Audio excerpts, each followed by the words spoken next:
কয় টাকা দিয়ে কিনছো এই হুন্ডা? বেশি না, মাত্র 1,20,000 টাকা। আমার বন্ধু কামালের কাছ থেকে কিনছি। কামাল হুন্ডাটা কিনছে 1 সপ্তাহ হয় না, একদম নতুন হুন্ডা। কি কস তুই কামালের হোন্ডা নিয়ে আইছস?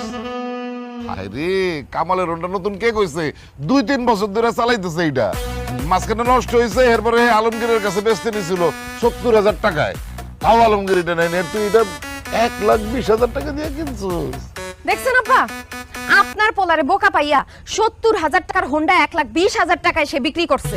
আব্বা, আপনি এক্ষুনি কামাল ভাইরে হোন্ডা ফেরত দিয়ে টাকা সব ফেরত নিয়ে আসেন। মুস্তাহিল, হ্যাঁ? মানে অসম্ভব। আমি যে হুন্ডা কিনছি এটা তো আমি জীবনে ফেরত দিব না। পারু, আমার কাছে টাকা আছে, টাকার কোনো অভাব নেই আমার। এখন গ্রামের পোলা পায় না আমার কাছ থেকে হুন্ডা বেচা 50,000 টাকা লাভ করছে, অসুবিধা কি? আর এইসব ফেসাল বাদ দাও তো। আব্বা কত হুন্ডাটা কেমন হয়েছে? খুব ভালো হয়েছে বাসান, খুব ভালো হয়েছে। আমি কিন্তু খুব